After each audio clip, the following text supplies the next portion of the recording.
नमस्कार दोस्तों, स्वागत है आपका आपके चैनल छत्तीसगढ़ स्टूडेंट पॉइंट में। तो दोस्तों, आज मैं बात करूंगा प्रीवियस ईयर क्वेश्चन के ऊपर, जो कि होने वाला है 2019 का पटवारी का। ठीक है, पटवारी का है 2019 का। तो प्रीवियस ईयर क्वेश्चन के टॉपिक पर बात करने का मेरा मेन उद्देश्य ये है कि आपको कम से कम पता चले कि क्वेश्चन का लेवल कैसा आता है और कैसा आया है इतने वर्षों में। मतलब जितने बार भी हुआ है पटवारी का एग्ज़ाम, तो उसमें व्यापम ने किस लेवल का क्वेश्चन डाला है, अरेंज किया है, वो तो कम से कम पता चलेगा, जिसके बेसिस पे आप तैयारी कर रहे हैं। या फिर कह सकते हैं कि आप इतना दिनों से तैयारी कर रहे हैं और मॉक पे मॉक दे रहे हैं, लेकिन आपको पता नहीं है कि एग्ज़ाम का लेवल कैसा आता है, तो फिर कोई फ़ायदा नहीं है कि आप तैयारी कर रहे हैं, है ना।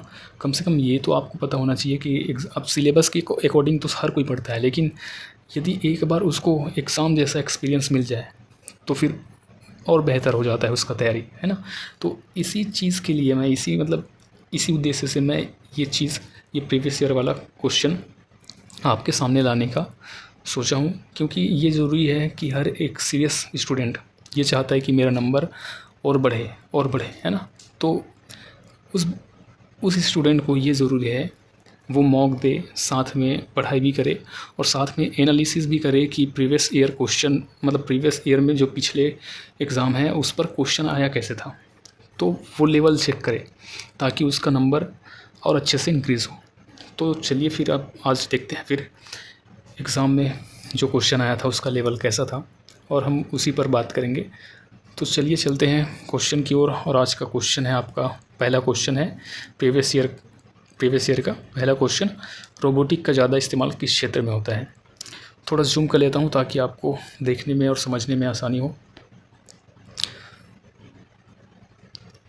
तो क्वेश्चन एक बार फिर से रिपीट करता हूँ, रोबोटिक का ज़्यादा इस्तेमाल किस क्षेत्र में होता है। ऑप्शन है कुकिंग, मैन्युफैक्चरिंग, टीचिंग, फार्मिंग। तो इसका राइट आंसर जो हो जाएगा वो हो जाएगा बी। क्या हो जाएगा? बी हो जाएगा इसका राइट आंसर। बी इसका राइट आंसर हो जाएगा। अगला क्वेश्चन की ओर हम बात करते हैं। अगला क्वेश्चन की ओर बढ़ने से पहले मैं एक चीज़ आपको बता दूं, यदि आप इसमें नेगेटिव ऑप्शन छांट लेते हैं तो आपको ज़्यादा आसानी होता है क्वेश्चन को सॉल्व करने में। तो सबसे पहला काम आप ये करेंगे कि आपके सामने क्वेश्चन दिखते ही आप सबसे पहले नेगेटिव क्वेश्चन को छांटने की कोशिश करें, यदि आपको आंसर पता नहीं है। तो यदि आंसर पता है डायरेक्ट तो ठीक लगा है, कोई दिक्कत वाली बात नहीं है, लेकिन आपको ऑप्शनल से करना है तो बेस्ट ऑप्शन यही है कि आप नेगेटिव क्वेश्चन को छाँटें ताकि आपका राइट आंसर निकल के आए। ठीक है, फिर अगले क्वेश्चन की हम बात करेंगे। अगला क्वेश्चन है आपका, स्टोर में हर बेचने वाले उत्पाद पर छपे हुए यूनिवर्सल प्रोडक्ट कोड को पढ़ने के लिए उपयोग में आने वाला उपकरण क्या कहलाता है। तो यहाँ पर बात कर रहा है, इस साइड आपको दिख रहा होगा इंग्लिश में। खैर लगभग मेरे हिसाब से 90% स्टूडेंट हिंदी मीडियम का होगा, इसलिए मैं हिंदी का ही बता रहा हूँ, क्योंकि इंग्लिश में थोड़ा क्या है समझ में बहुत कम आते हैं कई लोगों को, इस वजह से हम हिंदी पर ही बात करेंगे। तो यहाँ पर क्वेश्चन एक बार फिर से रिपीट कर देता हूँ, थोड़ा डिस्टर्बेंस हो गए होंगे आप लोग भी। तो देखेंगे क्वेश्चन है, स्टोर में हर बेचने वाले या प्रोडक्ट बेचने वाले उत्पाद पर छपे हुए यूनिवर्सल प्रोडक्ट को पढ़ने के लिए उपयोग में आने वाला उपकरण क्या कहलाता है। तो ऑप्शन है barcode reader, laser light, spy cam और प्रिंटर। ठीक है, तो यहाँ पर क्वेश्चन ये कह रहा है कि जैसे कि कोई प्रोडक्ट आप ख़रीदते हैं किसी दुकान से, तो उस पर एक बारकोड दिखता है, तो उस बारकोड को पढ़ने के लिए कौन से उपकरण का उपयोग किया जाता है। तो इसका राइट आंसर जो हो जाएगा वो हो जाएगा ए, बारकोड रीडर। बारकोड रीडर क्या करता है, वो जो छपे होते हैं बारकोड उसको स्कैन करता है, फिर आपको आउटपुट डिस्प्ले कराता है कि उस प्रोडक्ट में क्या क्या चीज़ है और कितने, मतलब जो भी डिटेल्स हैं उस प्रोडक्ट में वो आपको शो कराता है। ठीक है, फिर देखेंगे अगला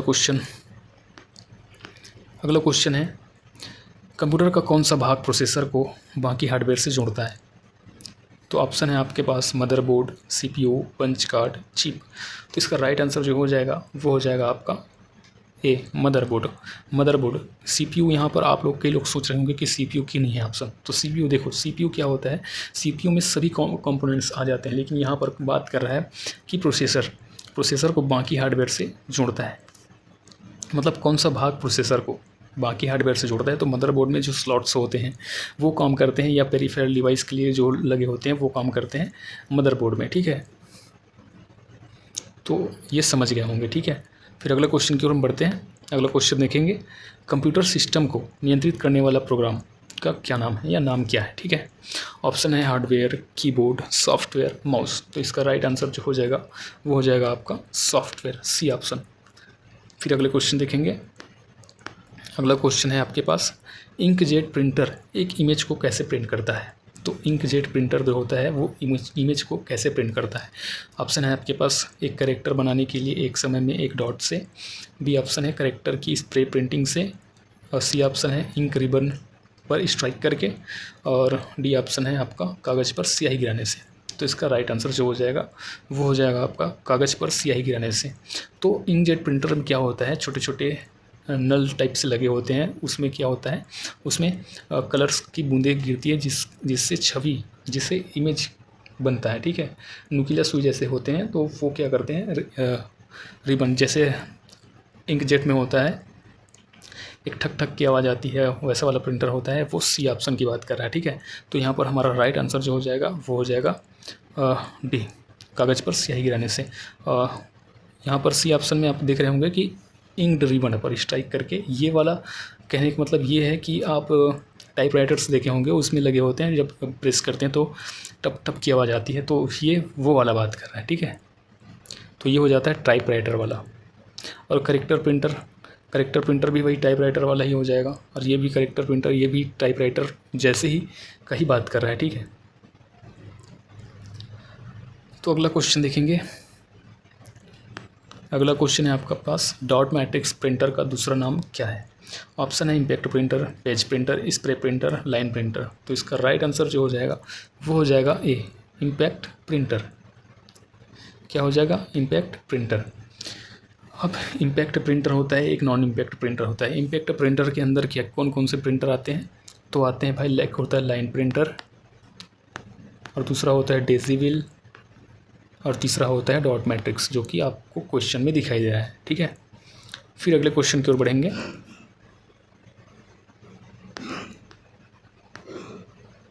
अगला क्वेश्चन है, निम्न में से कौन सा एक ऑपरेटिंग सिस्टम नहीं है। ऑप्शन है विंडोज़, लिनक्स, डॉस, ओरेकल। तो इसका राइट आंसर जो हो जाएगा वो हो जाएगा ओरेकल। बाकी सब ऑपरेटिंग सिस्टम है। ओरेकल एक कंपनी है जो कि ऑपरेटिंग सिस्टम या डाटाबेस मैनेजमेंट का बनाने का काम करता है। तो ओरेकल एक कंपनी है और बाकी सब ऑपरेटिंग सिस्टम है, ओके।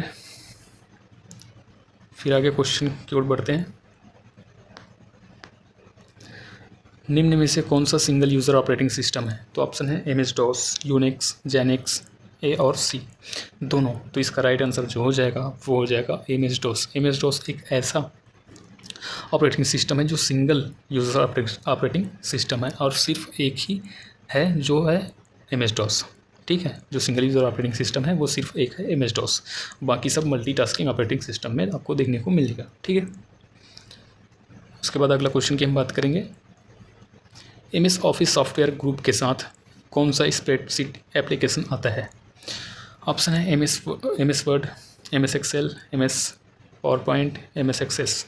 तो इसका राइट आंसर जो हो जाएगा वो हो जाएगा बी, MS एक्सेल। फिर देखेंगे अगला क्वेश्चन। साधारणतः फुटर कहाँ प्रिंट होता है। ऑप्शन है आपके पास पहले पृष्ठ पर, अंतिम पृष्ठ पर, सभी पृष्ठों पर और सम पृष्ठों पर। यदि हम सिंगल पृष्ठ की बात करते हैं तो सिर्फ वो नीचे होते हैं, ठीक है। यदि हम सिंगल पृष्ठ की बात करेंगे तो, और यहाँ पर बात कर रहे हैं साधारणतः फुटर कहाँ प्रिंट होता है। तो फुटर की हम बात करें तो फुटर आपको यहाँ पर दिख रहा होगा एक रफ कार्य के लिए जगह। तो ये एक A4 साइज पेज में सिर्फ नीचे लिखा गया है, ये फुटर में लिखा गया है। तो ये जो है, जैसे कि यहाँ पर 40 पेज है तो 40 पेज पूरे पेजों पर क्या लिखा रहा है कि एक पेज पर लिखने पर वो सभी जो है 40 पेज पर लिखा हुआ आपको दिखाई देगा। जैसे कि यहाँ रफ कार्य के लिए जगह लिखा है तो वो हर एक पेज पर आपको रफ कार्य के लिए जगह देखने को मिलेगा। इसको कहते हैं फुटर। फुटर मतलब नीचे, फुट मतलब पैर, पैर जो होता है नीचे होता है ना।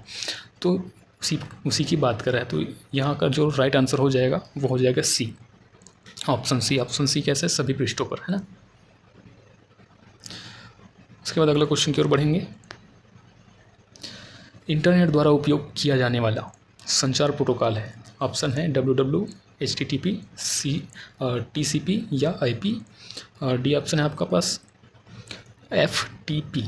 तो इसका राइट आंसर जो हो जाएगा वो हो जाएगा सी ऑप्शन, TCP या IP इंटरनेट प्रोटोकॉल, ठीक। और TCP का फुल फॉर्म होता है भाई ट्रांसमिशन कंट्रोल प्रोटोकॉल, ठीक है। अगला क्वेश्चन देखेंगे। निम्नलिखित में से कौन सी वेबसाइट आपको स्थानीय दुकानों का विवरण देगा? तो ऑप्शन है www.google.com, ये जो सर्च इंजन है, और www.justdial.com, www.localshop.com या yahoo.com। तो यहाँ पर आपको 4 ऑप्शन देखने को मिल रहा है। इसका राइट आंसर जो हो जाएगा वो हो जाएगा बी, कौन सा? justdial.com। तो आप ध्यान रखेंगे कि कभी भी क्वेश्चन पूछे कि स्थानीय दुकानों का विवरण कौन सा सॉफ्टवेयर या कौन सा वेबसाइट देता है, तो आपको जस्ट डायल क्लिक करना है या टिक करना है, ठीक है। फिर अगला क्वेश्चन देखेंगे। एक तकनीक जिसमें एक प्रोग्राम IP प्रसारण एड्रेसिंग ऑपरेशन का दुरुपयोग करके एक नेटवर्क पर हमला करता है। हमला करता है कौन करता है भाई? खतरनाक डाकू, मतलब वायरस, ठीक है। वायरस हमला करता है। तो यहाँ पर ऑप्शन है स्पैमिंग सर्विस की अस्वीकृति, स्निफिंग, स्पूफिंग, ठीक है। तो यहाँ पर जो राइट आंसर हो जाएगा वो हो जाएगा आपका ए, स्पैमिंग। स्पैमिंग क्या है? एक मनी लॉन्ड्रिंग का काम करता है। ये चोर है एक प्रकार से, है ना, जो छोटे छोटे पैकेट्स में चोरी करता है ताकि सामने वाले को पता न चले। तो स्पैमिंग का काम है नज़रों की सफाई, ठीक है। फिर अगला क्वेश्चन देखेंगे। अगला क्वेश्चन 14 नंबर का क्वेश्चन है। एक कंप्यूटर वायरस जो आमतौर पर खुद ही अन्य कंप्यूटर प्रोग्राम पर हमला करता है कहलाता है, क्या कहलाता है? ऑप्शन है target program, Trojan horse, host program, backdoor program. ये सभी क्या है भाई? ये सभी एक वायरस है। और इसका जो राइट आंसर हो जाएगा वो हो जाएगा सी। क्या हो जाएगा? सी, होस्ट प्रोग्राम। फिर अगला क्वेश्चन देखेंगे। VGA का पूर्ण रूप क्या है? ऑप्शन है visual graphic application, video graphic application, video graphic array, visual graphic array. तो इसका राइट आंसर जो हो जाएगा video graphic array, C option इसका राइट आंसर हो जाएगा, ठीक है। फिर अगले क्वेश्चन की ओर बढ़ते हैं। अगले क्वेश्चन की ओर बढ़ने से पहले मैं आपको बता दूं एक बात। यदि आप इस नए चैनल पे नए हैं या आप सीरियसली तैयारी करना चाहते हैं तो आपके लिए ज़रूरी है कि इस चैनल को सब्सक्राइब कर लें, क्योंकि मैं इस चैनल पे लगातार, अब पहले तो अब त्यौहार की वजह से गैप हो गया था, लेकिन अब लगातार आप लोगों के लिए प्रीवियस ईयर क्वेश्चन और चैप्टर वाइज MCQs लाते रहूँगा कंप्यूटर का क्वेश्चन। और पता है आपको 20 नंबर का कंप्यूटर का क्वेश्चन होने वाला है, तो 20 में आपको कम से कम 18-19 तो करना ही होगा। तो उसके लिए आपको चैनल को सब्सक्राइब करना है ताकि आपको हर एक टाइप का क्वेश्चन देखने को मिले, ठीक है। तो बढ़ते हैं अब अपने क्वेश्चन की ओर, देखते हैं क्वेश्चन कह रहा है निम्नलिखित में से कौन सा एक इमेज फाइल फॉर्मेट नहीं है? तो ऑप्शन है MG, PNG, TIFF, JPG। तो इसका राइट आंसर जो हो जाएगा वो हो जाएगा इमेज। इमेज क्या है? इमेज फाइल का ये कह सकते हैं JPG फाइल का एक्सटेंशन नहीं है इमेज, ठीक है। तो सभी डॉट में होते हैं। डॉट में लिखा है मतलब क्या होता है? ये सभी एक्सटेंशन है किसका? इमेज फाइल का, ओके। फिर अगले क्वेश्चन की ओर बढ़ते हैं। 1 TB बराबर होता है? तो ऑप्शन है 10⁻3, 10⁻6 MB, 10�9 KB या उपयुक्त सभी। तो इसका जो राइट आंसर हो जाएगा वो हो जाएगा उपयुक्त सभी। उपयुक्त सभी मतलब क्या? ये सभी क्या है? 1 TB के बराबर है, 1 TB के बराबर है। यदि हम इसका मल्टीप्लाई करते हैं 10⁻6 MB में तो 1 TB हो गई, या फिर हम 10⁻9 का मल्टीप्लाई करते हैं, लगातार 10 का मल्टीप्लाई करेंगे 9 बार, तो 1 TB के बराबर यहाँ पर आपको देखने को मिलेगा, ठीक है। फिर अगला क्वेश्चन देखेंगे। अगला क्वेश्चन है डिस्क संरचना के बारे में क्या सही है। डिस्क संरचना के बारे में क्या सही है। तो डिस्क संरचना के एक स्ट्रक्चर आपको दिखा दूं ताकि आपको अच्छे से समझ आ जाएगा। आपने देखा होगा किताब में कुछ इस प्रकार से होते हैं डिस्क। डिस्क किसको बोलते हैं, कैसेट। तो इस प्रकार से सेक्टर्स होते हैं उसका, और ये हो जाता है आपका ट्रैक, और एक और एरिया हम बना देंगे, ये हो जाएगा आपका ये हो जाएगा आपका ट्रैक, और ये हो जाएगा आपका सेक्टर। ये अंदर वाला पार्ट सेक्टर हो जाएगा। सेक्टर यहाँ लिख देता हूँ सेक्टर। ये हो जाएगा ट्रैक, ठीक है। और ये हो जाएगा सिलेंडर, ठीक है भाई, सिलेंडर। तो हम बात करते हैं इसका जो राइट आंसर जो हो जाएगा, इसका राइट आंसर क्या हो जाएगा, डी ऑप्शन। क्यों हो जाएगा, सबसे पहले आपको बाहरी सतह पर दिखेगा सिलेंडर, फिर उसके बाद ट्रैक, उसके बाद अंदर में है सेक्टर, ठीक है। तो इस वजह से हो जाएगा राइट आंसर डी।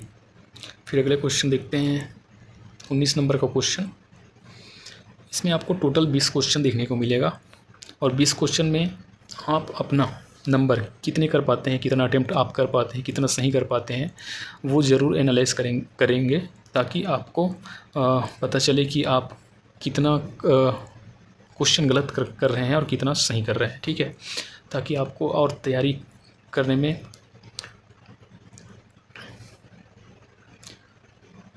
मदद मिले, ठीक है। मदद मिले इस प्रकार से कि आपको और जुनून, आपके अंदर और जुनून भर के कि अब मेरे से इतना गलत हो रहा है, अब मुझे और ज़्यादा पढ़ना पड़ेगा, ठीक है। तो देखते हैं क्वेश्चन। निम्नलिखित में से कौन सा एक गूगल का प्रोडक्ट नहीं है। ऑप्शन है एंड्रॉयड, iOS, क्रोम, जीमेल। देखो जीमेल भी आपका गूगल का ही है, क्रोम भी गूगल है, एंड्रॉयड भी गूगल है, लेकिन इसका जो ऑप्शन बी है वो गूगल नहीं है। ये किसका है, ये आईफोन एप्पल का है। आईफोन एप्पल आपने सुना ही होगा, एप्पल एक कंपनी है, ठीक है भाई। उसके बाद अगला क्वेश्चन है यूट्यूब के गुण के बारे में क्या गलत है। यूट्यूब के गुण के बारे में क्या गलत है। देखो इस प्रकार से क्वेश्चन पूछते हैं व्यापम, तो ये कई प्रकार से पूछ लेते हैं गूगल। जैसे कि पिछले भी क्वेश्चन आया था कि गूगल का साइन अप करने के लिए आपको प्रोसेस बताना है, ये पूछ देता है। मतलब कई प्रकार से क्वेश्चन पूछ लेता है इस पर। तो क्या कर रहे हैं, आपको सभी चीज़ों को डेप्थ में पढ़ना तो पड़ेगा, लेकिन उतना डेप्थ मत पढ़िए जितना कि आपके दिमाग में ही ना घुसे। इसलिए कहता हूँ कि MCQ करें और प्रीवियस क्वेश्चन देखिए ताकि आपको आसानी हो पढ़ने में और तैयारी करने में, ओके। तो इसका ऑप्शन जो है video uploading, video analysis, video downloading, video searching. तो ये सभी फीचर्स, वीडियो अपलोडिंग आप कर सकते हैं, वीडियो डाउनलोडिंग नहीं कर सकते, और वीडियो एनालिसिस कर सकते हैं। ये वीडियो एनालिसिस कहाँ होता है, आपका YT स्टूडियो, यूट्यूब स्टूडियो में। और वीडियो सर्चिंग आप यूट्यूब में आप सर्च कर सकते हैं वीडियो, लेकिन डाउनलोड नहीं कर सकते। डाउनलोड तो करेंगे, लेकिन ये क्या होगा, ये आपका एग्जैक्ट आपके फ़ोन के फ़ोल्डर या फिर आपके डिवाइस के फ़ोल्डर में नहीं जाएगा, ये सिर्फ यूट्यूब में ही तक सीमित रहेगा, ठीक है। तो ये हो जाता है आपका 20 क्वेश्चन, और ये प्रीवियस ईयर क्वेश्चन पटवारी का। यदि नहीं है तो मैं आपका डिस्क्रिप्शन में दे दूँगा, इसका PDF देख लेंगे कि अमीन पटवारी का है कि नहीं, आप चेक कर लेंगे।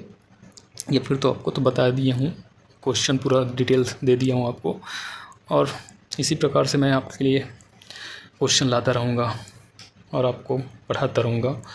तो पढ़ने के लिए हमारे चैनल को सब्सक्राइब कर ले, वीडियो अच्छा लगा तो लाइक कर ले। फिर मिलते हैं नेक्स्ट वीडियो में, तब तक के लिए आप स्वस्थ रहिए, मस्त रहिए और अपने तैयारी को करते रहिए, ठीक है।